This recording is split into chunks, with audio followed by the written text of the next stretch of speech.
She was just a nurse, exhausted from a double shift, clutching a worn-out backpack and heading home from the airport. But one wrong gate, one quiet mistake, and suddenly she found herself stepping onto a private jet bound for Los Angeles. She expected an angry billionaire to throw her off, but instead, he smiled. And what began as a mistake turned into a journey neither of them saw coming. Thank you so much for clicking on this video. Whether you're new here or a returning subscriber, I truly appreciate you being part of this storytelling family. If you love emotional, romantic, and unexpected stories that sweep you off your feet, you're in the right place. Be sure to like, subscribe, and share this story. And don't go anywhere, because the twist at the end will warm your heart in ways you never expected.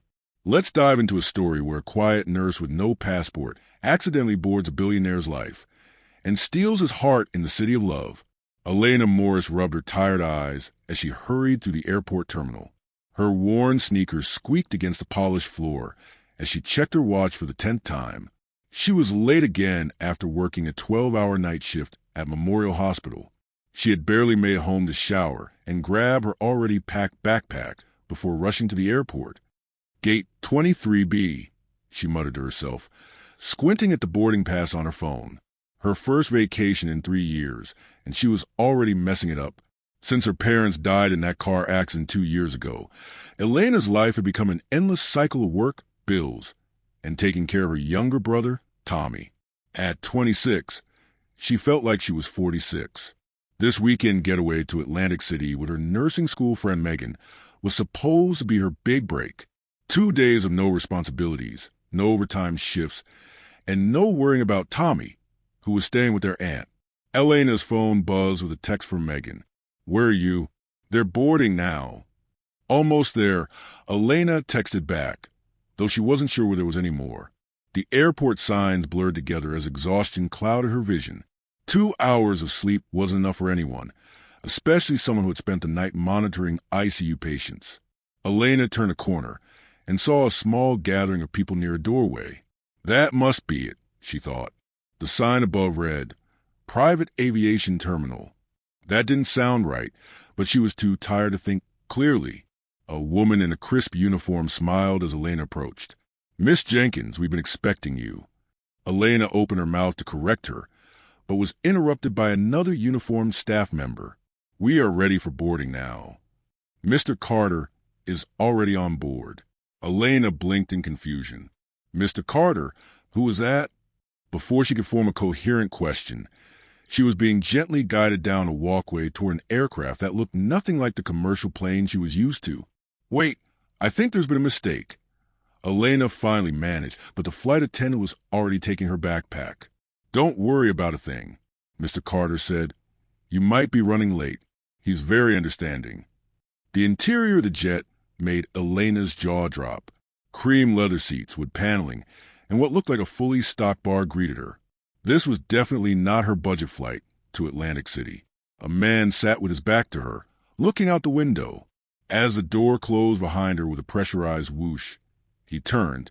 Elena's tired brain registered several things at once. He was younger than she expected, maybe around 30. He was wearing clothes that probably cost more than her monthly rent.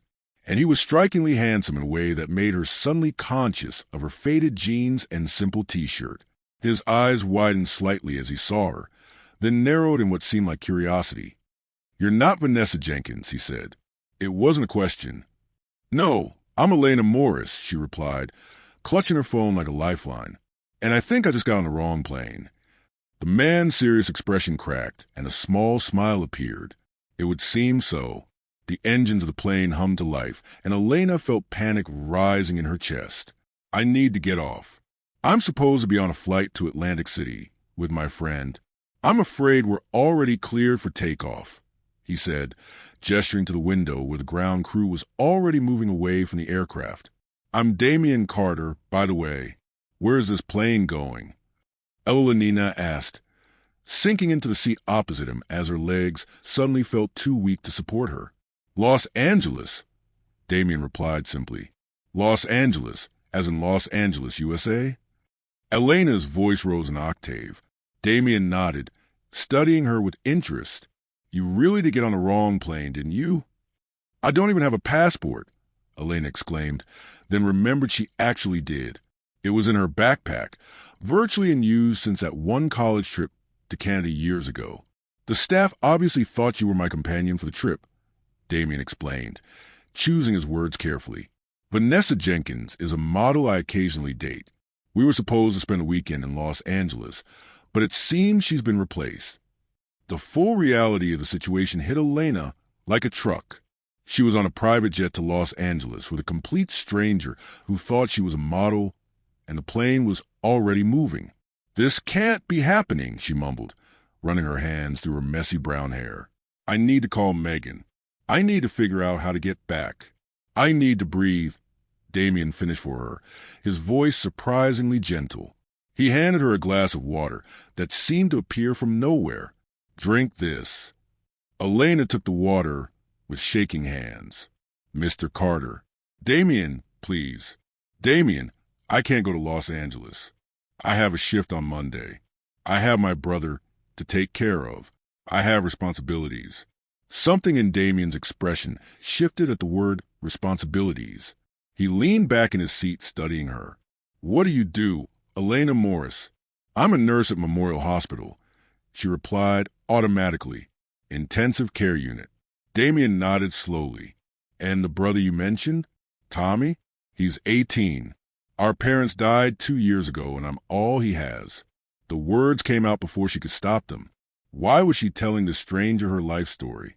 The plane was now taxiing down the runway, picking up speed. I understand responsibility, Damien said, his voice taking on a more somber tone. More than most. For a moment, they sat in silence as the plane lifted into the air. Elena felt a strange mix of terror and something else, a feeling she couldn't quite name. Look, Damien finally said as the plane leveled off. We're going to Los Angeles, whether we like it or not at this point. Once we land, I can have you on the first flight back to wherever you need to go. You do that? Elena asked, surprised by his offer. Of course, this mix-up isn't your fault, he paused, then added with a hint of that earlier smile. Though, I'm curious how you managed to get through private aviation security and onto my plane. Elena felt her cheeks flush with embarrassment. I was so tired. I just finished a night shift, and I barely slept. I saw people gathered at a gate and just followed, and no one stopped you or asked for identification. Someone called me Miss Jenkins. I tried to correct them, but everything happened so fast. Damien shook his head, looking almost impressed. Well, Miss Morris, it seems you've accidentally infiltrated a security system that costs millions to maintain. For the first time since boarding the plane, Elena laughed. It was a small, tired laugh, but it broke some of the tension. The flight attendant appeared with a tray of food that made Elena realize how hungry she was. As Damien motioned for her to help herself, she cautiously took a sandwich that looked fancier than any food she'd eaten in months. So, Damien said, watching her with those intense eyes, tell me about being a nurse. Elena wasn't sure why, but she started talking. Maybe it was the exhaustion or the absurdity of the situation, or the fact that Damien Carter was actually listening, really listening, in a way that made her feel like her words mattered. She told him about her long shifts, about the patients she'd helped save and the ones she couldn't. She told him about struggling to pay Tommy's college application fees while keeping up with the mortgage their parents had left behind. In turn, Damien shared small pieces of himself. He ran a technology company. He traveled frequently. He'd lost someone close to him recently, his business partner and best friend, though he didn't elaborate on how. Is that why you're going to Los Angeles? Elena asked. To get away? Damien looked, surprised by her insight. Perhaps, though I'm not sure there's anywhere far enough. Hours passed and Elena felt herself drifting off to sleep in the comfortable seat. She fought to keep her eyes open, worried about what might happen if she let her guard down. You should rest, Damon said, noticing her struggle. We still have several hours before we land. I can't just fall asleep on a stranger's private jet. Elena protested weakly. I think we moved past being strangers, Damon replied. Besides, I promise to be a perfect gentleman. There was something in his voice that made Elena believe him. Despite all logical reasons not to, she trusted him. Just a short nap, she conceded, her eyelids already feeling too heavy to keep open. She drifted off to sleep. Elena had the strange thought that maybe, just maybe, getting on the wrong plane wasn't the worst mistake she'd ever made. When Elena woke up, the world outside the plane window had changed. Soft blankets of clouds floated beneath them, tinged pink and orange by the setting sun. For a moment she forgot where she was, and then it all came rushing back.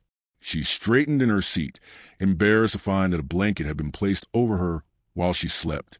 Damien was sitting across from her, working on a sleek laptop. "Welcome back," he said without looking up. "You've been asleep for almost 6 hours." 6 hours? Nina couldn't remember the last time she'd slept that long, uninterrupted. "You clearly needed it," Damon replied, finally closing his laptop. "We'll be landing in Los Angeles in about an hour." Reality crashed down on Elena again. "I need to call my brother and Megan. They must be worried sick."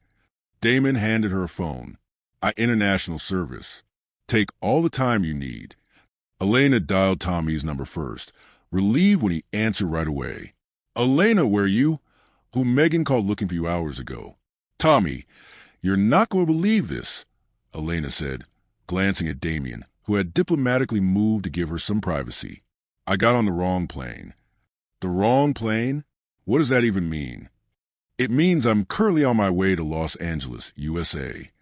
The silence on the other end lasted so long that Elena thought they'd been disconnected. "Tommy, are you there? You're in Los Angeles?" "My sister, who hasn't taken a day off in 2 years, is in Los Angeles." "Almost in Los Angeles," Elena corrected. "It was an accident. I'm coming right back." "An accident? How do you accidentally go to Los Angeles?" Elena sighed. "It's complicated. I'll explain everything when I get back. Are you okay until then? Is Aunt Carol treating you all right?" "I'm 18, Elena, not 8. I'm fine. But you're really in Los Angeles? That's actually kind of cool." "It's not cool. It's a disaster," Elena insisted, though a small part of her couldn't help but agree with her brother. "Who are you with?" Tommy asked, suddenly sounding suspicious. Elena lowered her voice. "The owner of the plane? His name is Damien Carter." "Wait, the Damien Carter? The tech genius? The billionaire? What?" "No, just a businessman named Damien. Look, I have to go. I'll call you when I land." "Okay." After hanging up with Tommy, Elena called Megan, who was far less understanding. After confirming that Elena was safe, Megan berated her for ruining their weekend plans before eventually laughing at the absurdity of it all. "Only you, Elena," Megan said.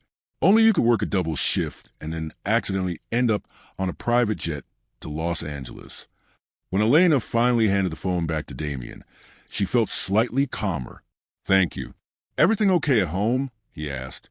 "Yes, just a lot of explaining to do." Elena paused and added, "My brother seems to think he knows who you are. He called you a tech genius and a billionaire." Something flickered across Damien's face. "Discomfort, maybe. I own a successful technology company," he said carefully. "Your brother might have read about it." Before Elena could ask more questions, the plane began its descent, and the lights of Los Angeles appeared below them, countless twinkling stars spreading. Hut in every direction. "It's beautiful," Nina whispered, pressing her face against the window. "It is," Damien agreed, but when she turned, he wasn't looking at the city lights. He was looking at her. The private jet touched down smoothly at Charles Dell Airport. Elena felt her heart racing as the reality of being in Los Angeles, actually in Los Angeles, began to sink in. This wasn't supposed to happen to people like her, people who worked double shifts and clipped coupons, and worried about making rent. "We'll be escorted through a private terminal," Damien explained as the plane taxied to a stop. "No customs lines." Elena clutched her backpack nervously. "Is that even legal?" Damon's lips curved into a small smile perfectly. Just one of the perks of private travel. A sleek black car was waiting for them on the tarmac. The driver, a middle-aged Frenchman named Michel, greeted Damien with familiar respect and Nina with curious glances. To the hotel, sir. Michelle asked as he held the car door open. Yes, please, Damien replied, then turned to Elena. Unless you prefer to go straight to the airport for a return flight. Elena hesitated. The sensible thing would be to turn around immediately to go home to Tommy and her job and her responsibilities. But the lights of Los Angeles glowed in the distance, and something inside her rebelled at the thought of leaving without seeing anything of the city she dreamed about visiting since she was a little girl. Maybe I could stay just for the night. The words tumbled out before she could stop them. My next shift isn't until Monday evening. Surprise flickered across Damien's face, followed by something that looked suspiciously like pleasure. The hotel has plenty of rooms. You'd have your own space, of course. I could let you pay for Elenina. Damien cut her off gently. You're here because of a mix-up that wasn't your fault. Let me at least make sure you're comfortable before you go back. Too tired to argue and too tempted to refuse, Elena nodded. Thank you. The car glided through the streets of nighttime Los Angeles, and Elena found herself pressing her face against a window like a child. The Eiffel Tower sparkled in the distance, and elegant buildings lined the wide boulevards. It's even more beautiful than I imagined, she whispered. When was the last time you traveled? Damon asked, watching her reaction with interest. A trip to Canada during nursing school. 6 years ago. Elena turned to look at him. I'm guessing you travel all the time. Too much, he admitted. It lost its magic a long time ago. That's sad, Elenina said simply. Damien looked at her thoughtfully. Maybe it is. The hotel was unlike anything Elenina had ever seen. The lobby gleamed with marble and crystal chandeliers, and the staff seemed to materialize out of nowhere to assist them. Mr. Carter, welcome back to La Royale. The manager greeted them. We prepared the presidential suite, as requested. Thank you, Jean-Paul. We'll also need a separate room for Ms. Morris. Jean-Paul barely blinked at the change in plans. Of course. Sir, we have a lovely junior suite available on the same floor. Elena followed in a daze as they were escorted to an elevator with gold-plated doors. Her room, a junior suite that was bigger than her entire apartment back home, featured a balcony with a view of the Eiffel Tower and a bathroom with a tub she could practically swim in. Is everything satisfactory? Jean-Paul asked as the bellhop delivered her backpack. Elena nodded, not trusting herself to speak. Mr. Carter has arranged for a selection of clothes to be delivered in the morning, he continued. If you need anything at all, simply dial 0 on the telephone. After they left, Elena sank onto the edge of the king-size bed, overwhelmed. She'd gone from rushing to catch a budget flight to Atlantic City to staying in a luxury hotel in Los Angeles in less than 24 hours. It felt like she'd stumbled into someone else's life. Her phone buzzed with a text from Damien. Breakfast at 9. The E-Hotel restaurant is on the roof. Incredible views. Elenina hesitated before typing back. Okay, but I need to figure out a flight home tomorrow. His reply came quickly. We'll sort it out. Sleep well, Elena. Despite her exhaustion, Elenina found it hard to fall asleep. The bed was too soft, the room too quiet, the situation too surreal. She kept expecting to wake up in her cramped bedroom in New Jersey, late for her shift again. When she finally drifted off, she dreamed of flying over cities of light, with Damien Carter's mysterious eyes watching her from across endless skies. Morning came with golden sunlight streaming through curtains she'd forgotten to close. For a moment, Elena was disoriented. Then it all came rushing back. Los Angeles, the private jet, Damon Carter. A glance at her phone showed it was already 8:30. She'd slept nearly 10 hours, something she hadn't done in years. Elena rushed to shower, wincing as she put on the same clothes from yesterday. As promised, at exactly 9Q, there was a knock at her door. A hotel employee stood there with several garment bags and boxes. Compliments of Mr. Carter, the woman explained in accented English. He thought you might appreciate some fresh clothes. Before Elenina could protest, the bags were laid across her bed, and the woman was gone. Inside, she found several simple but clearly expensive outfits, all mysteriously in her size: jeans, blouses, dresses, even shoes and underwear. The thought of Damien selecting underwear for her made her face burn, though she suspected he'd probably had an assistant handle the actual shopping. Elena chose the least fancy option, dark jeans and a soft blue sweater that felt like a cloud against her skin. She couldn't remember the last time she'd worn anything new that wasn't a hospital uniform. The rooftop restaurant took her breath away. Glass walls provided a panoramic view of Los Angeles in the morning light. The city spread out below like a living postcard. Damien was already seated at a corner table reading something on a tablet. He looked up as she approached, and for a second Elena saw something flicker in his eyes. Appreciation, maybe, or surprise.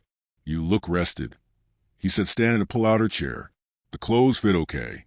"Yes, thank you, but you really didn't have to."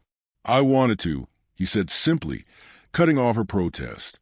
"Consider an apology for the mix-up that brought you here."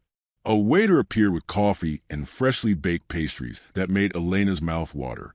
As they ate, Damien explained that he'd managed to get her a seat on a flight back to New York the following evening. "Tomorrow?" Elena asked, surprised. "Not today. All the direct flights were full," Damien said, not quite meeting her eyes. "Unless you prefer a connecting flight through London or Frankfurt." Elena should have insisted on leaving immediately. That would have been the responsible thing to do. But the thought of one day, just one day in Los Angeles, was too tempting. "Tomorrow is fine," she said, feeling a strange mixture of guilt and excitement. "I'll call Tommy and let him know." "Good," Damien said, looking genuinely pleased. "Then I have a proposal for you." Elena raised an eyebrow, suddenly weary. "Nothing improper," he added quickly, noticing her expression. "I thought perhaps I could show you Los Angeles today, the real Los Angeles, not just the tourist sites." "Why would you do that?" Elena asked, genuinely puzzled. "You must have better things to do than play tour guide for a stranger." Damien set down his coffee cup, considering her question seriously, because for the first time in a very long time, I'm actually curious about something, someone other than myself or my work. His honesty caught her off guard. "I don't understand." "You're different, Elena Morris. You didn't recognize me when we met. You don't seem impressed by the plane or the hotel or any of this." He gestured around them. "Do you know how rare that is in my world?" "I'm just a normal person," Elena said, shrugging. "Exactly." Damien smiled, and it transformed his face completely, making him look younger and less guarded. "So, what do you say? One day in Los Angeles with a not entirely normal person." Against her better judgment, Elena found herself smiling back. "Okay, one day." They started at a small cafe tucked away on a side street, where Damien ordered for them in fluent French. The owner greeted him like an old friend, kissing him on both cheeks and casting curious glances at Elena. "Do you come to Los Angeles often?" Elena asked as they sipped espresso at a tiny table on the sidewalk. "I lived here for a while after college," Damien explained. "Before I started the company," he trailed off, a shadow crossing his face. "With your friend," Elena prompted gently. "The one you mentioned on the plane?" Damien nodded, his expression closing off. "Mark." His name was Mark Fitzgerald. The way he said the name with a mixture of pain and reverence told Ella and Nina that this was a subject to approach carefully. "What was he like?" she asked. For a moment, she thought Damien wouldn't answer. Then quietly, he said, "Brilliant, fearless, the best person I've ever known." "I'm sorry for your loss," Elena said, recognizing the grief in his voice. Damien looked at her sharply. "I didn't say he died." "You didn't have to." Working in the ICU had given Ella and Nina an intimate familiarity with loss. "It's in the way you talk about him." Damien was quiet for a long moment. "It was a year ago, a climbing accident in Colorado. We'd been friends since college, built the company together from nothing." He took a deep breath. "After he died, I couldn't bear to be in the office anymore. Everything reminded me of him. So, you started traveling," Ellen guessed. "Running?" "More like it." Damien's smile was bitter. "Not very brave of me, is it?" "Grief isn't about bravery," Evelina said softly. "It's about survival." Damien looked at her with new interest. "You sound like you know something about it." "My parents died 2 years ago. Car accident." The word still hurt to say, but the sharp pain had dulled to a persistent ache. "That's when I became responsible for Tommy." "How old was he?" 16. Too young to lose both parents, but then again, who isn't? They sat in silence for a moment, connected by the shared experience of loss in a way Elena hadn't expected. "Come on," Damien said finally, standing and offering his hand. "I want to show you something."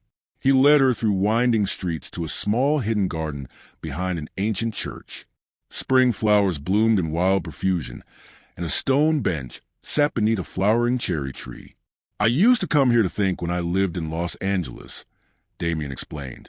"Very few tourists know about it." They sat on the bench, watching as pink petals drifted down around them like snow. "It's peaceful," Elenina said, feeling some of the tension leave her shoulders. "Mark and I once had a plan to retire in Los Angeles," Damon said, looking up at the branches above them. "We were going to buy apartments in the same building, grow old, complaining about young people in French." Elena smiled at the image. "That sounds nice." "It was never going to happen," Damien admitted.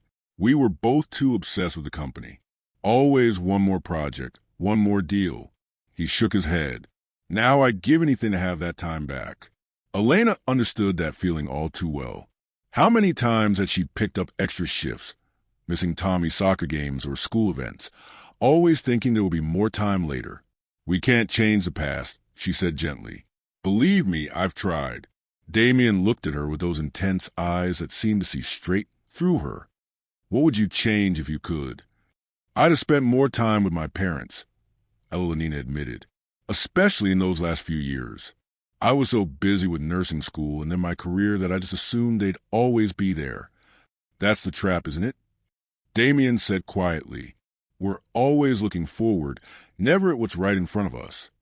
For a moment, their eyes met, and Elena felt something shift between them, a connection deeper than polite conversation between strangers. The moment was broken by a church bell ringing nearby. "Hungry?" Damon asked, standing and offering his hand again. This time, Elena took it without hesitation. They spent the afternoon wandering through parts of Los Angeles that Elena suspected most tourists never saw. Local markets, hidden courtyards, tiny bookshops, and art galleries tucked away in historic buildings. Damien was a different person here, away from the private jets and luxury hotels. More relaxed, more open, occasionally even funny. He told her stories about his college days with Mark, about their first failed business attempt, a food delivery app that crashed on its first day, and about finally hitting it big with their security software company, Denmark Technologies.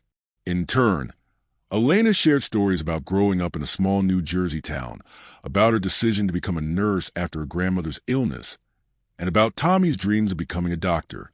"He's smart enough," she said proudly as they walked along the Seine in the late afternoon light. "He got accepted to several good pre-med programs. I'm just worried about the cost."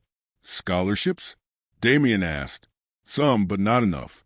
I've been taking extra shifts to help with tuition," but she trailed off, not wanting to dampen the day with financial worries. Damien frowned slightly, but didn't press the issue. As the sun began to set, they found themselves at a small restaurant on a quiet street in Monat. The owner greeted Damien warmly and led them to a corner table with a candle and a small vase of fresh flowers. "I hope you like authentic French cuisine," Damien said as they settled in. "Marcel doesn't believe in menus. He just cooks what's fresh that day." The food was incredible. Simple but perfectly prepared dishes that made Elena close her eyes in appreciation with every bite. Damien ordered a bottle of wine that probably cost more than her weekly grocery budget, but she decided not to think about that. "Why nursing?" Damon asked as they lingered over dessert, a delicate chocolate soul that melted on Elena's tongue. "I like helping people," she said with a shrug, "and I'm good at staying calm in emergencies." "That's it. No dramatic story. Tell about a childhood illness or a TV show that inspired you." Elena laughed. "Sorry to disappoint you. Not everything has to have a dramatic backstory. In my experience, the most important choices usually do," Damien replied. Elena thought about it for a moment. "Well, there was my grandmother. She got sick when I was in high school. Cancer. The nurses who took care of her were amazing. They made a terrible situation bearable, not just for her, but for our whole family." She paused, remembering. "One night, when Grandma was in a lot of pain. This nurse named Sarah sat with us for hours after her shift ended. She didn't have to do that, but she did. I wanted to be that person for someone else. Damien was watching her with a warmth in his eyes that made Elena's heart beat a little faster. "What?" she asked, suddenly self-conscious. "You're remarkable, Elena Morris," he said softly. "You know that, right?" Elena felt her cheeks flush. "I'm really not. I'm just doing my best with what I've got, which is exactly what makes you remarkable." Damien reached across the table and touched her hand. Lightly, most people in your position would be bitter or looking for an escape, but you just keep going, taking care of everyone around you. "I don't have a choice," Evelina said, though she didn't pull her hand away. "We always have choices," Damien replied. "You've chosen to be strong when it would be easier not to be." The way he was looking at her made Elena feel both seen and exposed in a way that was both thrilling and terrifying. This man, this wealthy, complicated, grieving man, seemed to understand her better after one day than people she'd known for years. As they walked back to the hotel under a sky full of stars, Elena found herself wishing that tomorrow would never come, that she could stay in this bubble of Los Angeles with Damien Carter, where real life and all its problems seemed very far away. But reality was waiting, and tomorrow she would be back on a plane, heading home to her normal life of hospital shifts and bills, and taking care of Tommy.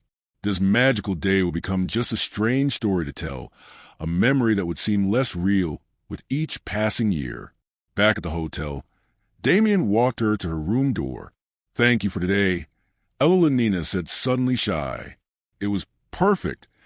"The pleasure was mine," Damien replied, his voice low. He hesitated, then added, "Would you have dinner with me again tomorrow before your flight? There's another place I'd like to show you." Elena knew she should say no. Spending more time with Damien would only make it harder to leave. But the thought of one more evening in his company was too tempting to resist. "I'd like that," she said softly. For a moment they stood there, the air between them charged with unspoken possibilities. Then Damien leaned down and pressed a gentle kiss to her cheek. "Good night, Elena," he whispered, his breath warm against her skin. "Good night, Damien," she replied, her voice barely audible. As she closed the door behind her, Elena leaned against it, her heart pounding. What was she doing? Getting involved with someone like Damien Carter could only lead to heartbreak. They lived in completely different worlds. And yet, as she got ready for bed, Elena couldn't stop smiling. For the first time in years, she felt truly alive, not just surviving, but living. That night, she dreamed of Los Angeles streets and Damien's smile and possibilities she'd never dared to imagine before. Elena woke to sunlight streaming through her hotel room window and the distant sounds of Los Angeles traffic. For a moment, she lay still, savoring the softness of the sheets and the lingering dream of walking along the sun with Damien. Her phone buzzed on the nightstand. A text from Tommy. "How's Los Angeles with your billionaire? Send pics." Elena smiled and shook her head. Her brother had always had an active imagination. She quickly typed back, "He's not my anything and I'll be home tomorrow." Another buzz. Looked him up online. Damien Carter is worth like $4 billion. His company makes security software. There are pics of him with celebrities and everything. Evelina frowned sitting up in bed. For billion? That couldn't be right. She grabbed her phone and typed Damien Carter Tech CEO into the search bar. Hundreds of results appeared instantly. Images of Damien at charity galas, tech conferences and business awards, articles about Danmar Technologies and its revolutionary security systems, lists of 30 under 30 and most eligible tech bachelors. One headline caught her eye. Tech billionaire Damien Carter retreats from public eye after partner's death. Elena clicked on it, her heart racing. The article dated 8 months ago described how Damien had become increasingly reclusive after the death of Mark Fitzgerald in a climbing accident. The company's stock had taken a hit as rumors swirled about Damien's mental state and the future of Danmar Technologies. There was even speculation about Damien selling his shares and walking away from the empire he'd built with his late friend. "Oh my God," Elena whispered, sinking back against the pillows. She wasn't just hanging out with some random rich guy. Damon Carter was apparently one of the wealthiest men in America, the kind of person who appeared on magazine covers and financial news shows, and he let her think he was just an ordinary businessman. Elena felt a wave of embarrassment wash over her. Had he been laughing at her naivety this whole time, playing some kind of game with the clueless nurse who'd stumbled onto his private jet? Her phone buzzed again with another text from Tommy. "Hello, are you dating a billionaire?" "I am not dating anyone," Elena typed back furiously. "And I'll explain everything when I get home." A knock at the door made her jump. Wrapping herself in the plush hotel robe, Ellen peered through the peephole to see a hotel staff member with a rolling cart. "Breakfast, Miss Morris," the young woman announced cheerfully when Elena opened the door. "Compliments of Mr. Carter." Before Elena could protest, the woman wheeled in a cart laden with fresh pastries, fruit coffee, and a small vase holding a single red rose. "Mr. Carter asked me to inform you that he has a business meeting this morning, but hopes you'll join him for lunch at noon in the lobby," the woman said, handing Evelina a small envelope. After she left, Evelina opened the envelope to find a handwritten note. "Evelina, business calls, unfortunately. Feel free to explore the hotel or rest this morning. The concierge can arrange anything you need. Looking forward to lunch and showing you more of Los Angeles before your flight tonight. Damien." Elena set the note down. Her feelings a complicated mix of anger, confusion, and she had to admit a lingering attraction that hadn't been dimmed by her discovery of Damien's true status. She ate the breakfast, which was delicious despite her turmoil, then showered and dressed in another of the outfits that had been delivered, a simple sundress that fit her perfectly. Instead of waiting in her room, Elena decided to explore the hotel. The concierge offered to arrange a spa treatment or shopping excursion, but she politely declined, preferring to wander the elegant public spaces on her own. In a quiet corner of the hotel's library, she found herself staring out at the Los Angeles skyline, trying to make sense of the last 2 days. How had she gone from her normal, struggling life to being in Los Angeles with a man who could apparently buy and sell her hometown without blinking? "Penny, for your thoughts." Elena turned to find Damien standing behind her, looking slightly less formal than yesterday in dark jeans and a light blue button-down shirt that matched his eyes.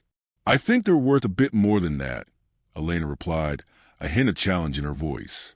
"Especially to a billionaire." Damien's expression shifted, a flicker of what might have been guilt crossing his features. "Ah, you've been doing some research." "My brother did, actually." Elena crossed her arms. "Were you ever going to tell me, or was watching the clueless nurse fumble through your world too entertaining?" "Evelina, no." Damien stepped closer, his voice earnest. "It wasn't like that at all." "Then what was it like?"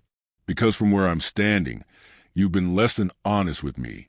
Damien ran a hand through his hair, looking surprisingly vulnerable. "You're right. I should have been upfront about who I am." He gestured to a nearby couch. "Can we sit, please?" Evelina hesitated, then nodded, keeping a careful distance between them as they sat. "When you first walked onto that plane," Damien began, "I was intrigued. You clearly had no idea who I was, which almost never happens anymore. And then you told me about your real life with real problems and challenges, and I just see pause, searching for the right words. I wanted to stay in that space where I was just a person to you, not a headline or a net worth figure. So you lied to me." "I didn't lie," Damien countered. "I just didn't volunteer information. That would have changed how you saw me." "That's splitting hairs, Damien." "Maybe." He looked at her directly. "But can you honestly tell me you would have been as open with me yesterday if you'd known the full story?" Evelina wanted to say yes, but she knew it wasn't true. She would have been guarded, self-conscious, probably even suspicious of his motives. "That's not the point," she said instead. "The point is that I deserve the chance to make that choice for myself." "You're right," Damien admitted, his shoulders slumping slightly. "I'm sorry, Elena. Truly." His apology seemed sincere, and despite her anger, Evelina found herself softening. "Why did you do it, really?" Damien was quiet for a moment, looking out at the Los Angeles skyline. "For the past year since Mark died, people have treated me differently, like I'm made of glass or like I'm nothing but a walking checkbook. My business partners tiptoe around me, afraid I'll walk away from the company. Women approach me with dollar signs in their eyes. He turned back to Elena. And then there was you, exhausted, annoyed, completely unimpressed by me or my plane or any of it. It was refreshing. So I was a novelty, Elena said flatly. No. Damien shook his head firmly. You are real in a way that almost nothing in my life has felt since Mark died yesterday, showing you Los Angeles talking to you. It was the first time in a year that I didn't feel like I was just going through the motions. There was such raw honesty in his voice that Elena found it hard to maintain her anger. Still, she wasn't ready to let him off the hook completely. You should have told me. I know. Damien nodded, and I was good tonight at dinner. I just wanted one more day of being just Damien to you. Elena studied his face, looking for signs of manipulation or dishonesty, but found only genuine regret and something else. A vulnerability that seemed at odds with his public image as a tech titan. I don't know what to say, she finally admitted. Say, you'll still have lunch with me, Damien suggested, a hopeful note in his voice. And dinner before your flight, let me make it up to you. Elena knew the sensible thing would be to walk away now, to protect herself from getting any more entangled with this complicated man and the complicated feelings he stirred in her. But the thought of spending her last day in Los Angeles alone seemed unbearably sad. Okay, she agreed cautiously. Lunch. But I want you to be honest with me from now on. No more convenient omissions. Deal. Damien's relief was palpable. Complete honesty from here on out. Lunch was at a small cafe overlooking the sun, far from the luxury hotel and the touristy areas of Los Angeles. As they ate simple but delicious French food, Damon answered all of Elena's questions about his life. He told her about growing up with wealth but distant parents, about meeting Mark at MIT, where they bonded over their shared interest in computer security, and about the wild early days of their company. We were living on ramen and working 20-hour days, he recalled with a small smile. Even after we got our first big investment, we kept our office in Mark's garage for another 6 months. We were too busy coding to bother moving. When did he owe you? Elena asked, genuinely curious. There was this moment, Damon said, his eyes distant with memory. We just signed our first government contract. Mark and I went to this dive bar we used to hang out at in college and ordered the cheapest beer on the menu. Same as always. The bartender recognized us from a story in the business section of the newspaper and tried to give us champagne on the house. Mark just laughed and said, "We're still beer guys. Maybe always will be." Damien's face clouded. That was Mark. Always grounded, always authentic. After he died, I lost that anchor. Is that why you've been traveling so much? Elena asked gently. To find a new anchor?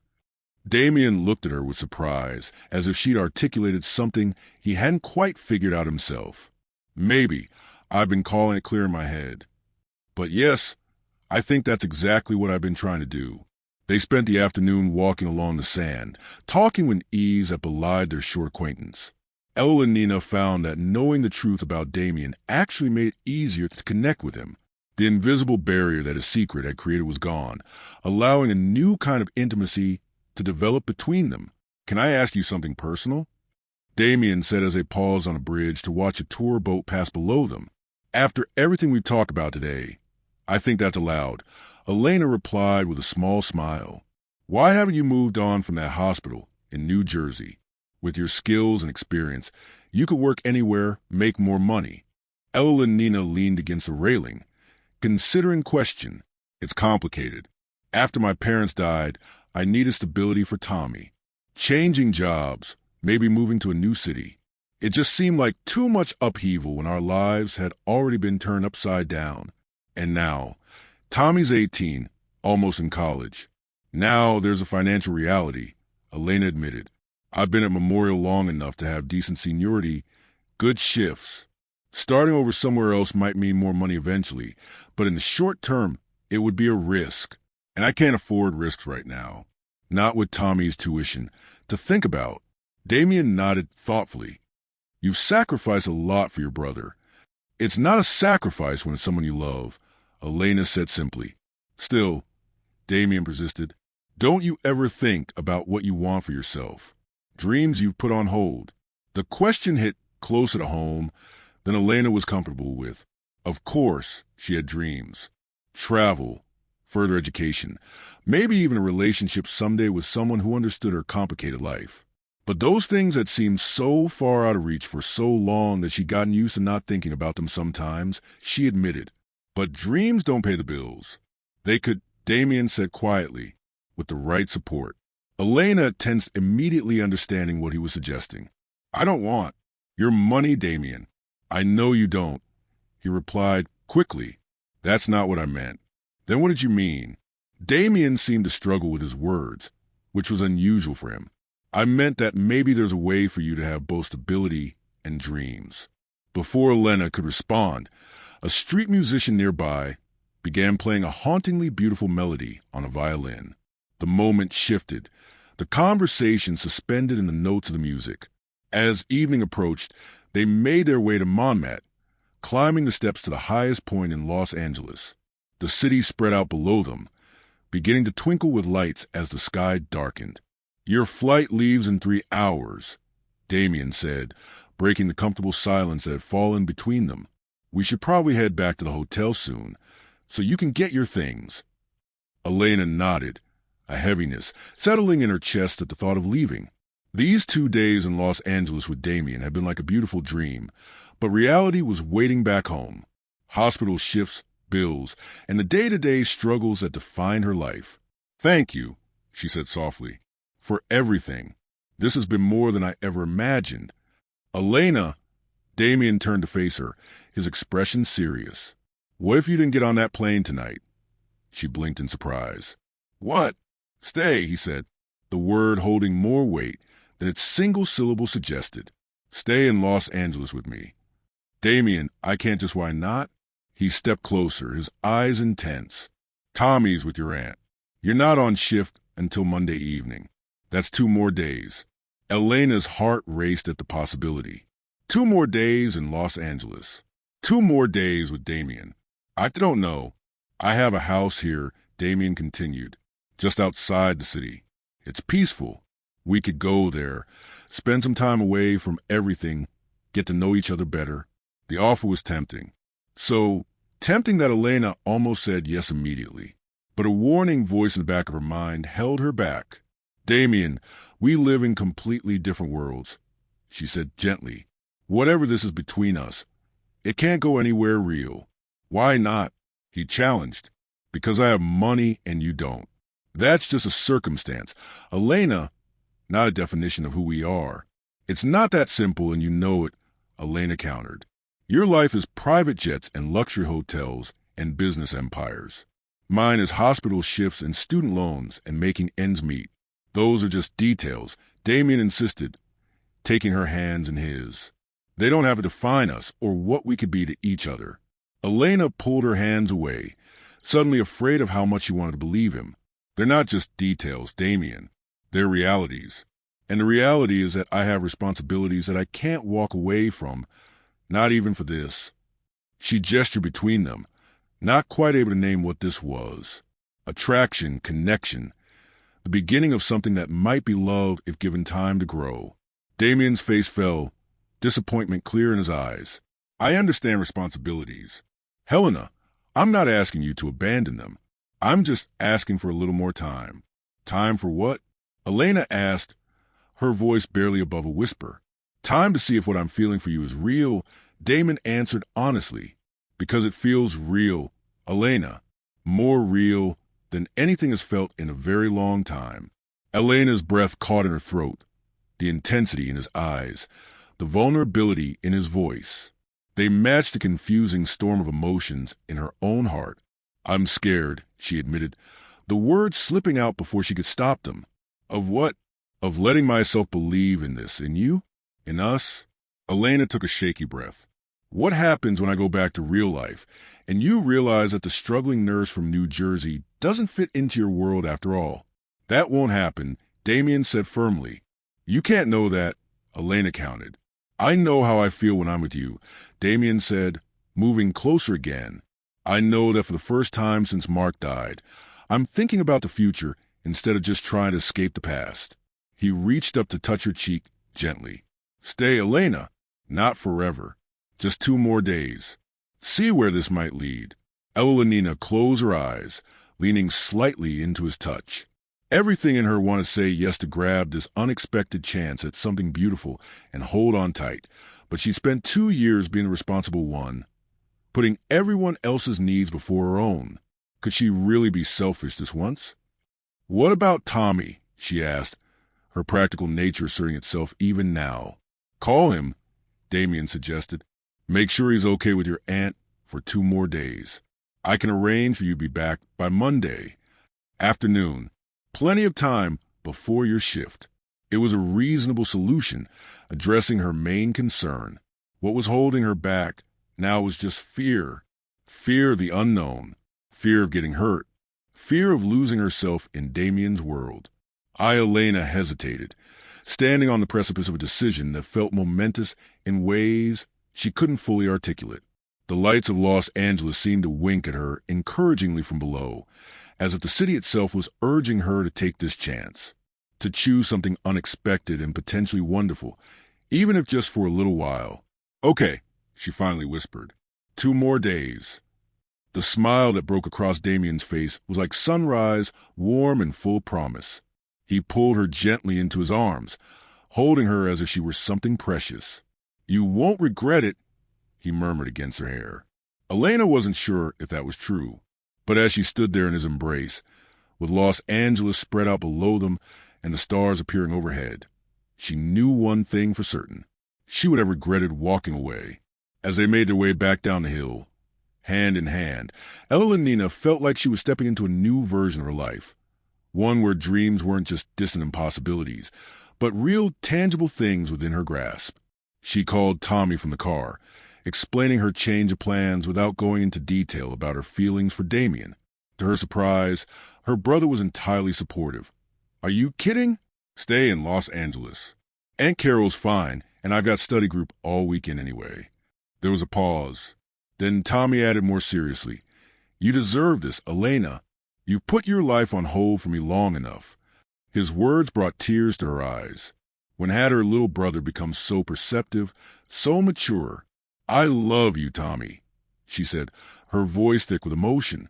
"Love you too, sis. Now go have an adventure. Take lots of pictures." After hanging up, Elena looked over at Damien, who was pretending not to listen to her conversation. "Tommy says I should stay," she told him, a small smile playing on her lips. "Smart kid," Damon replied, his eyes warm as they met hers. "Must run in the family." Instead of going back to the hotel, Damien directed the driver to take them straight to his house in the French countryside. As they left the city behind, Evelina felt a strange mixture of excitement and nervousness fluttering in her stomach. What had she just agreed to? 2 more days with a man she'd known for less than 48 hours. A man who lived in a world completely different from her own. A man who, despite his wealth and status, seemed just as lost and searching as she was. The car turned down a tree-lined driveway illuminated by subtle landscape lighting. At the end stood a beautiful stone house that looked like it had been there for centuries, though Evelina could tell from the modernized windows and other details that had been extensively renovated. "Home sweet home," Damien said as the car came to a stop. "At least one of them. How many homes do you have?" Elena asked, genuinely curious. Damon looked slightly embarrassed. "A few apartments in New York, house in Malibu, chalet in Aspen, this place, and the penthouse in Boston, where I actually spend most of my time." "Wow," Elena said. "Try to imagine owning even 1 home, let alone 5. "It's excessive, I know," Damon admitted as he helped her from the car. "Mark used to give me a hard time about it. He kept the same 2-bedroom apartment, even after we were worth billions. He sounded like he was a good friend," Evelina said softly. "The best," Damien agreed, a sad smile crossing his face. "He would have liked you, Elena, very much." The house was just as beautiful inside as out, elegant, but comfortable, with a mix of antique furniture and modern amenities. A housekeeper greeted them, seeming unsurprised by their arrival.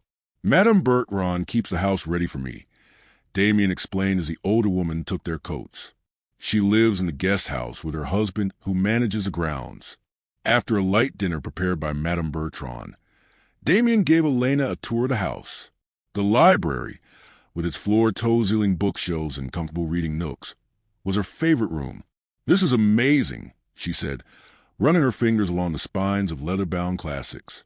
"I could spend days in here." "You're welcome to," Damien said, watching her with a fond expression that made her heart skip. "There's a guest room prepared for you upstairs. Blue door at the end of the hall." Elena's cheeks warmed at the implication that they would be sleeping separately. Of course they would. They'd known each other for all of 2 days. But something in the way Damien had said it made her wonder if he'd been considering other arrangements. The main thought sent a shiver of anticipation through her that she tried to ignore. Later, as she settled into the luxurious guest room with its canopy bed in view of the moonlit garden, Elena found herself wondering what she'd gotten herself into. This felt like a fairy tale. The ordinary girl swept into a world of luxury and romance by a handsome, wealthy man. But fairy tales weren't real, and reality had a way of reasserting itself eventually. In 2 days, she would be back in New Jersey, back to her real life. And what then? Would Damon Carter, billionaire tech CEO, really want to continue whatever this was with a nurse who could barely make ends meet? As she drifted off to sleep, Evelina told herself not to get too attached, not to believe too much in this beautiful fantasy. But her heart, already starting to fall for the complicated man down the hall, wasn't listening. Elena woke to sunlight streaming through the windows of her guest room. For a moment, she lay still, taking the elegant surroundings, the antique furniture, the silk curtains, the plush carpet beneath her feet. As she finally slid out of bed, it felt like she'd stepped into someone else's life, someone who belonged in beautiful French country houses with billionaires down the hall. After a shower in the marble bathroom that was bigger than her entire apartment bathroom back home, Evelina dressed in a simple sundress from the clothes Damien had bought her. She made her way downstairs following the scent of coffee and fresh bread. She found Damien in the kitchen dressed casually in jeans and a light sweater talking to Madame Bertrand in fluent French. He looked up when Elena entered, his entire face brightening. "Good morning," he said, switching to English. "Sleep well?" "Better than I have in years," Evelina admitted with a smile. "Your house is beautiful." "Our home for the next 2 days," Damien replied, pulling out a chair for her at the kitchen table where breakfast was laid out. "I thought we could take it easy today.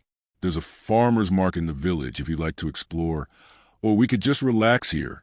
The gardens are lovely this time of year."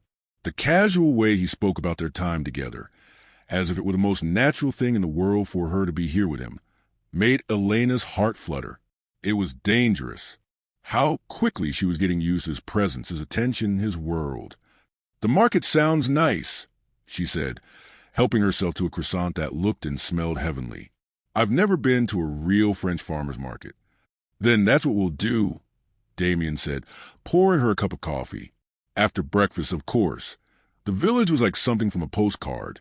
Stone buildings with flower boxes in the windows, narrow cobbled streets, and a central square where local farmers and artisans had set up their stalls. Damien seemed to know everyone, greeting villagers by name and introducing Elena as his friend from America. The way he navigated this simpler world, so different from private jets and luxury hotels, surprised her. "You seem comfortable here," she observed as they browsed the stalls selling local honey. "More so than in Los Angeles." Even Damien nodded, a thoughtful expression on his face. "This place, it's real in a way that a lot of my life isn't. The people here don't care about Danmark's stock price or who I'm dating or what the business blogs are saying about me." "Is that why you bought a house here? To escape?" "Partly," Damien admitted, paying for a jar of honey without haggling over price, "but also because it reminds me of summers when I was a kid. Before my parents got divorced, we used to rent a place in the French countryside. It's one of the few happy memories I have of us all together." Elena felt herself softening further toward him. Behind the wealth and success was a man with his own scars, his own complicated past. "What about you?" Damien asked as they continued walking. "Any happy childhood memories you hold on to?" Evelina thought for a moment. "My dad used to take Tommy. Hand me camping every summer. Nothing fancy, just a tent in the state park about an hour from our house. We'd fish and tell ghost stories around a campfire. She smiled at the memory. My mom would always pack way too much food and insist we call her every night to make sure we hadn't been eaten by bears. Were there actually bears? Damien asked, grinning. Maybe one or two. Elena laughed. But they were more interested in the campground dumpsters than in us. They spent the morning wandering to the market, buying fresh bread, cheese, and fruit for a picnic lunch. The villagers treated them like any other couple, with no hint that they recognized Damien as anything other than a friendly American who owned a house nearby. It was liberating in a way Elena hadn't expected to be just Elena and Damien. Two people enjoying a beautiful day together with no past or future complicating the present. After the market, Damien drove them to a secluded spot by a river where ancient willow trees provided shade from the midday sun. They spread a blanket on a foot of grass and unpacked their market purchases. This is perfect, Elena sighed, leaning back on her elbows and tilting her face toward the dappled sunlight filtering through the leaves. Yes, it is, Damien agreed, though when she glanced at him, he wasn't looking at the scenery, but at her. The intensity in his gaze made her blush. You're staring, she pointed out, suddenly self-conscious. Sorry, Damien said, not looking sorry at all. It's just you look happy, relaxed. It suits you. I am happy, Elenina admitted, surprised at herself with the simple truth of it. Happier than I've been in a long time. Good, Damien said softly. That's all I want. They ate their simple feast, talking about everything and nothing. Favorite books and movies, places they like to visit, childhood dreams. It felt both ordinary and extraordinary, this easy conversation between them. After lunch, they walked along the river hand in hand. Elena couldn't remember the last time she'd held hands with someone, probably not since her brief relationship with a fellow nursing student years ago. It felt good, this simple human connection. Tell me something real, Damon said suddenly as they paused to watch a family of ducks paddle past. Something you haven't told anyone else? Elena considered the request. Sometimes I resent Tommy, she admitted. The word's difficult, but somehow necessary. Not him exactly, but the responsibility. I was 24 when our parents died. I had plans, dreams, a job offer at a research hospital in Boston. She sighed. I gave it all up without hesitation because Tommy needed me, and I don't regret it. Not really. But sometimes I wonder what my life would have been like if things had been different. Damien squeezed her hand gently. That doesn't make you a bad person, Elena. It makes you human. Your turn, she said, relieved by his lack of judgment. Tell me something real. Damien was quiet for a long moment, staring out at the water. I blame myself for Mark's death. He finally said, his voice low. We were supposed to go on that climbing trip together. It was an annual tradition, our way of disconnecting from work and just being friends again, but I canceled at the last minute because of an important client meeting. His jaw tightened. If I had been there, maybe I could have prevented the accident. Or maybe you would have been in the accident, too. Elena said gently. You can't know what would have happened. That's what my therapist says. Damien admitted with a sad smile. But knowing it logically doesn't change how I feel. Elena understood that all too well. How many times had she wondered if she could have saved her parents if she'd been home that weekend instead of picking up an extra shift at the hospital? Grief isn't logical, she said, wrapping her arms around his waist and resting her head against his chest. And neither is guilt. Damien held her close, his heart beating steady under her ear.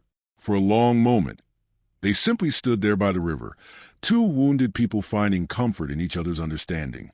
That evening, they cooked dinner together in the spacious kitchen, a simple pasta dish with fresh ingredients from the market. Elena was surprised to discover that Damien knew his way around the kitchen. Mark's mom taught us both to cook in college, he explained as he expertly chopped garlic. She said no son of hers, biological or honorary, was going to live on ramen and takeout.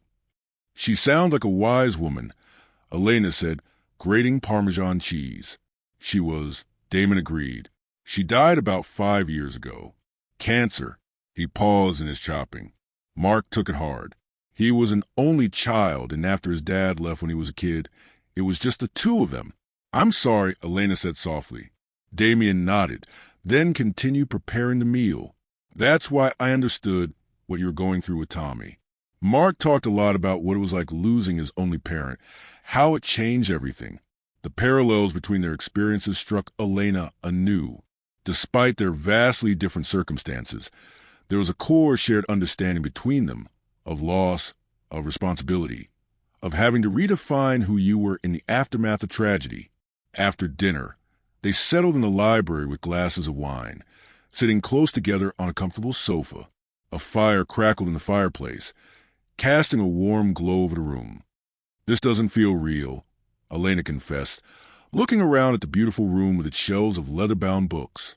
"Being here with you like this."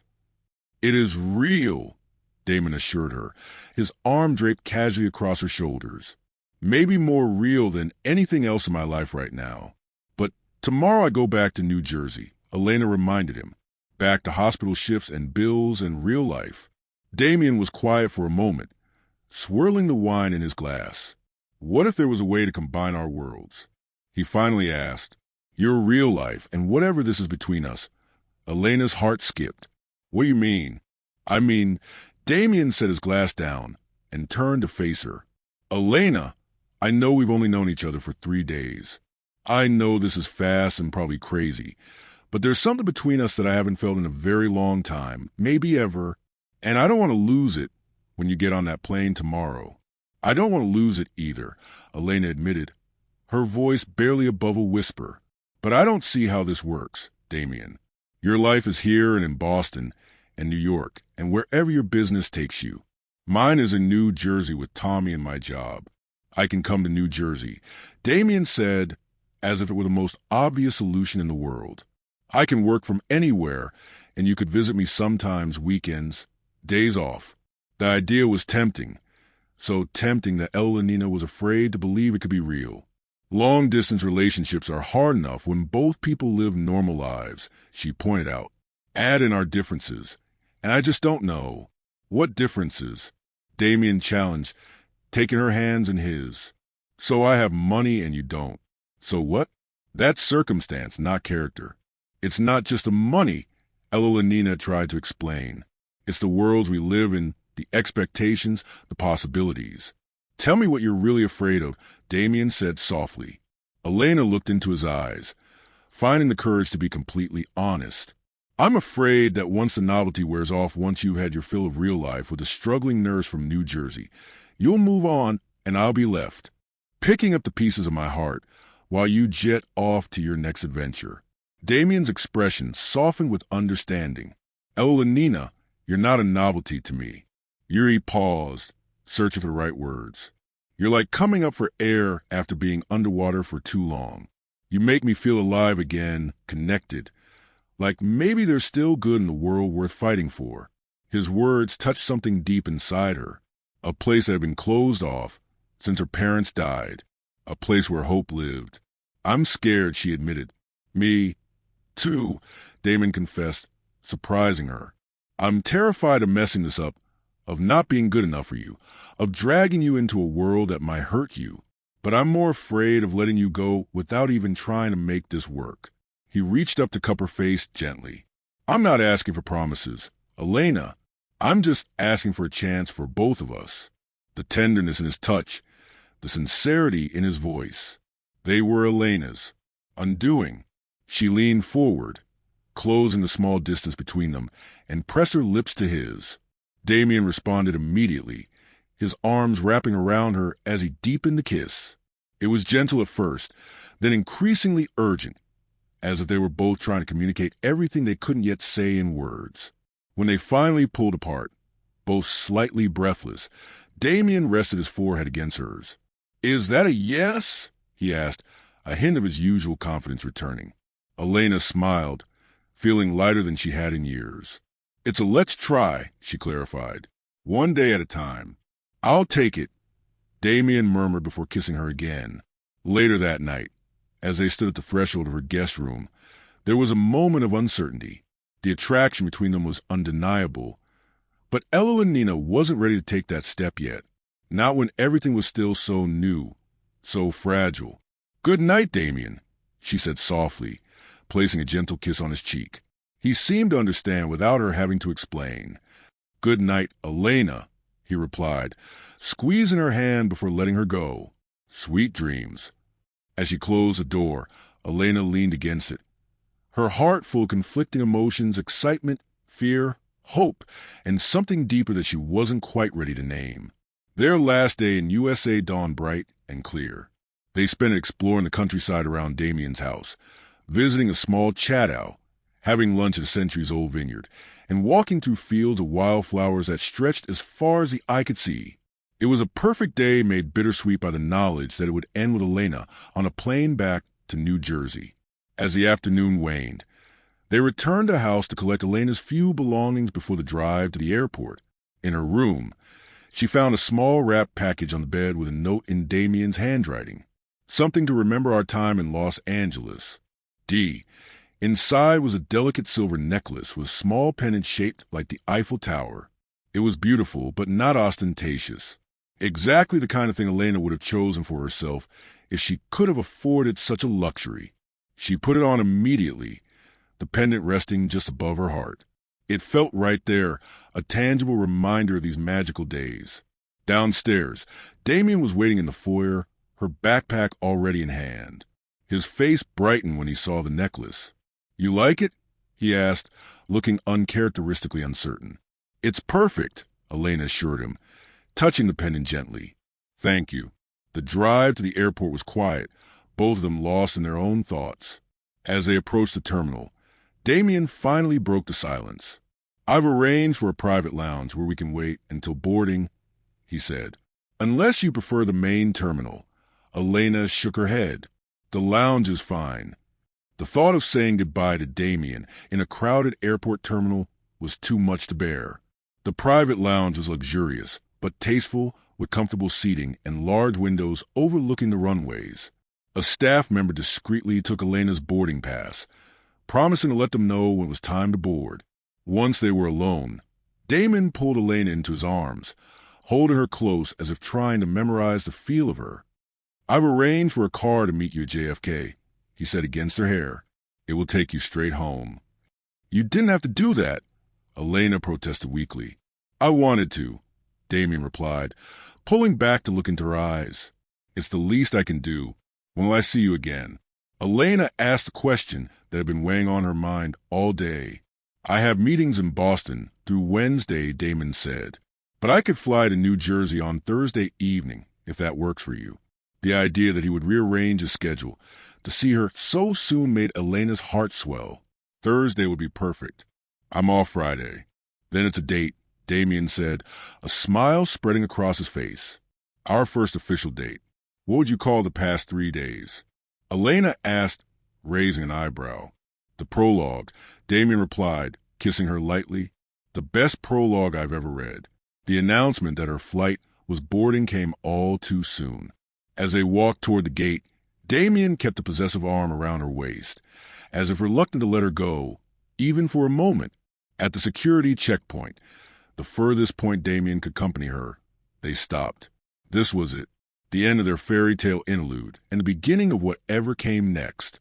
"Call me when you land," Damien said, his voice rough with emotion. "I don't care what time it is. I want to know you're safe." "I will," Elena promised, fighting back tears. Why was this so hard? She'd known him for only 3 days, but they hadn't been ordinary days. They had been days of connection, of understanding, of finding something neither of them had been looking for, but both desperately needed. "Elena," Damien said, taking her face in his hands. "These past 3 days have been, I don't even have words for what they've been." "Life-changing," Elena suggested, managing a small smile despite the tightness in her throat. "Exactly," Damien agreed. "And I want you to know that whatever happens next, whatever challenges we face and try to make this work, I'm Alan 100%. The sincerity in his voice, the intensity in his eyes, they left no room for doubt. Whatever this was between them, Damien felt it just as strongly as she did. "I'm Alan, too," Elena whispered. Surprised by how true the words felt, Damien pulled her close for one last kiss, deep and passionate and full of promise. When they finally parted, both slightly breathless, He pressed his forehead to hers. "This isn't goodbye," he said firmly. "It's just see you soon." "See you soon," Evelina echoed, forcing herself to step back, to turn away, to walk toward security and away from the most extraordinary 3 days of her life. As she handed her boarding pass to the security officer, Elena glanced back one last time. Damien was still standing where she'd left him, watching her go with an expression that made her heart ache. In the best possible way. The flight back to New York felt surreal. Elena sat in first class. Damien's doing, of course, surrounded by business travelers and wealthy tourists. 3 days ago, she would have felt completely out of place. Now, she simply reclined her seat and closed her eyes, remembering Los Angeles streets and countryside picnics and the feel of Damien's hand in hers. When the plane landed at JFK, it was late evening. As promised, a driver was waiting with a sign bearing her name. The black town car that whisked her through New York traffic and across the bridge to New Jersey was a stark contrast to the bus she would normally have taken. True to her word, she called Damien as soon as she was in the car. "You landed safely?" he asked, answering on the first ring. "Yes. Just now the car is very nice." "Thank you." "You're welcome," Damien said, and she could hear the smile in his voice. "How was the flight?" "Lonely," Evelina admitted. "I kept turning to tell you something, and remembering you weren't there." "I know exactly what you mean," Damien said softly. "My house feels empty without you in it." They talked until the car pulled up in front of Elena's modest apartment building. The contrast between Damien's world and hers had never been more apparent than in that moment. The luxury car idling outside the slightly run-down building where she rented a 2-bedroom walk-up. "I'm home," she told Damien, a touch of self-consciousness creeping into her voice. "I should go.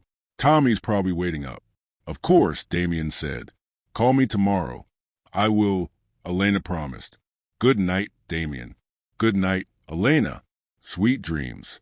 As she climbed the stairs to her apartment, Elena felt like she was moving between worlds from the fairy tale of Los Angeles and Damien back to the reality of her everyday life. Tommy was indeed waiting up, eager to hear all about her unexpected adventure. As she told him a carefully edited version of the past 3 days, Elena found herself touching the Eiffel Tower pendant around her neck, a tangible reminder that it hadn't all been a dream. Later, lying in her own familiar bed, so different from the luxurious accommodations she'd grown accustomed to, Elena stared at the ceiling, wondering how she would ever reconcile these two parts of her life. How could Damien Carter, with his private jets and country estates, ever truly fit into her world of hospital shifts and budget concerns? And yet, as she drifted off to sleep, she found herself not worried but hopeful, because underneath all the external differences, she and Damien had connected on a level that transcended wealth or status. They had seen each other, really seen each other in a way that felt rare and precious. Thursday couldn't come soon enough. The next few days passed in a blur of normalcy that felt anything but normal to Elena. She went back to work at the hospital, did laundry, helped Tommy with college applications, and paid bills. But through it all, there was a new lightness in her step, a glow that her colleagues noticed and commented on. "What happened on that trip?" her friend Megan asked during their lunch break. "You're different. Good different or bad different?" Evelina asked, unable to suppress a smile. "Good," Megan decided, studying her face. "Really good, like you've woken up or something." That was exactly how it felt. Like Elena had been sleepwalking through her life for the past 2 years, and had suddenly opened her eyes to find a world brighter, more vibrant, full of possibilities she'd forgotten existed. She and Damien talked every day, sometimes just quick calls to say good morning or good night. Sometimes hour-long conversations that left her smiling long after they'd ended. He was in Boston for meetings, as he'd said, but he sent her photos of his day and asked about hers, creating a bridge between their separate lives. On Thursday morning, Evelina woke to a text from Damien. "Can't wait to see you tonight. My flight lands at 6 o'clock. Dinner at 7:30? She texted back immediately. "Can't wait either." 7:30 is perfect. As she got ready for work, Evelina found herself wondering what Damien would think of her apartment, her neighborhood, her real life. Would he be put off by the simplicity of it all? Would he finally realize how different their worlds truly were? But as she touched the silver pendant that hadn't left her neck since he'd given it to her, Elena pushed those doubts aside. Damien had seen who she was from the beginning. Tired nurse, responsible sister, ordinary woman with ordinary problems. And he'd chosen her anyway. That evening, Elena took extra care of her appearance, settling on a simple blue dress that brought out her eyes and the silver Eiffel Tower necklace that now meant so much to her. Tommy, who had been surprisingly supportive of her budding relationship with Damien, gave her a thumbs up as she emerged from her bedroom. "You look great, sis," he said sincerely. "Billionaire guy won't know what hit him." "His name is Damien," Evelina reminded him, though she couldn't help but smile at her brother's enthusiasm. "And please try not call him Billionaire guy to his face." "No promises," Tommy teased, then grew more serious. "He makes you happy, doesn't he?" Evelina nodded, touched by her brother's concern. "He does. It's new and complicated and probably a little crazy, but yes, he makes me happy." "Then that's all that matters," Tommy said with a wisdom beyond his 18 years. "After everything you've done for me, you deserve to be happy." Elena, before she could respond, there was a knock at the door. Elena's heart leaped. Damien was early. She opened the door to find him standing there, looking slightly less polished than usual in jeans and a casual button-down shirt, holding a bouquet of wildflowers similar to those they'd walked through in the French countryside. "Hi," he said, his eyes taking the sight of her with an appreciation that made her blush. "Hi yourself," Elena replied, stepping back to let him in. "You're early." "I couldn't wait," Damon admitted, handing her the flowers. "These reminded me of our walk." "They're beautiful," Elena said, deeply touched by the thoughtful gesture. "Come in. I want you to meet Tommy." As Elena watched Damien and her brother shake hands and exchange greetings, she was struck by how natural it felt to have him here in her apartment. He didn't look out of place or uncomfortable. He looked right, like he belonged. "Nice place," Damien said, glancing around the modest living room with its second-hand furniture and family photos. "It's not much," Elena said, suddenly self-conscious despite herself. "It's a home," Damien corrected her gently. "A real home. You can feel it the moment you walk in."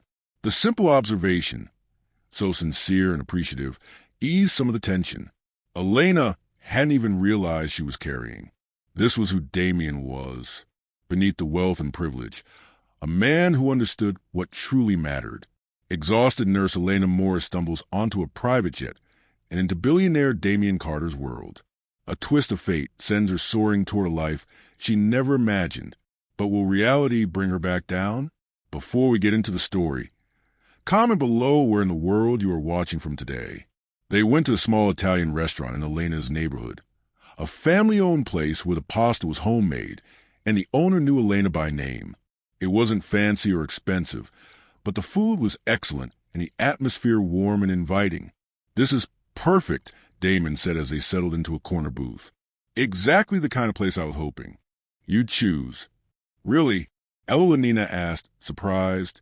"I thought you might prefer something more upscale." Damien shook his head. "I spend too much time in upscale restaurants with people who only care about being seen. This is much better. Somewhere real with someone real." Over dinner, they talked about their days apart, catching up on the details they hadn't shared in their calls and texts. Damien told her about his meetings in Boston, about the challenges of stepping back into a leadership role at the company after months of semi-absence. "Mark's death left a huge hole," he explained, "not just personally, but in the company. He was the creative genius behind most of our best products. I'm more the business guy." "And now," Elena asked, "Now I'm trying to find a new path forward," Damien said thoughtfully, "for the company and for myself. Being with you these past few days has helped me see things more clearly." "How so?"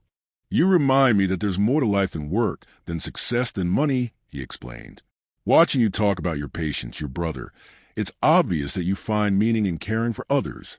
It made me realize that I've been looking for meaning in all the wrong places." The conversation flowed easily as they shared a bottle of wine and a tiramisu for dessert. By the time they left the restaurant, walking hand in hand back to Elena's apartment, it felt as if they'd been doing this for years, rather than having just met less than a week ago. At her door, Damien pulled her close, kissing her with a tenderness that made her heart ache. "When can I see you again?" he asked, his voice husky. "I'm off tomorrow," Elena reminded him. "And the weekend?" "Perfect," Damien said, his eyes lighting up. "I've cleared my schedule for the next 3 days. I thought maybe I could take you somewhere. Anywhere you want to go." Elena smiled, an idea forming. "Actually, there's somewhere I'd like to go, but it's not Los Angeles or Rome or anywhere fancy." "Name it," Damien said immediately. "It's yours." "The state park where my dad used to take us camping," Elena said. "It's beautiful this time of year. We could rent a cabin for the weekend, hike the trails, sit by the lake." Damien looked surprised, then pleased. "I haven't been camping since college," he admitted, "and never in a cabin." "It sounds perfect." His enthusiasm for her simple suggestion touched Elena deeply. Here was a man who could take her anywhere in the world, and he was genuinely excited about a weekend in a rustic cabin in a New Jersey state park. "It's settled then," she said, kissing him again. "Our first real vacation together." "The first of many," Damien promised, as he walked away, turning back once to wave before disappearing down the stairs. Elena felt a sense of certainty wash over her. Whatever challenges lay ahead, and there would be many in this unlikely relationship, they would face them together, because sometimes a wrong plane leads to exactly the right destination, and sometimes the heart finds its home in the most unexpected places. At the top of the stairs in her modest apartment building, with the silver Eiffel Tower pendant warm against her skin, Elena whispered the words she hadn't yet said aloud, but felt with every fiber of her being. "I love you, Damien Carter." And somewhere across the city, in a luxury hotel suite with a view of the lights of New Jersey across the water, Damien was making plans for a future he'd never imagined, but now couldn't live without. A future with Elena Morris, the woman who had accidentally boarded his private jet and permanently changed the course of his life. Thank you for watching this story to the end. If you enjoyed this story, you will surely love the next one. It's as crazier and more intriguing as you can ever imagine. So do check it out. Click on the image showing on your screen right now to watch the next.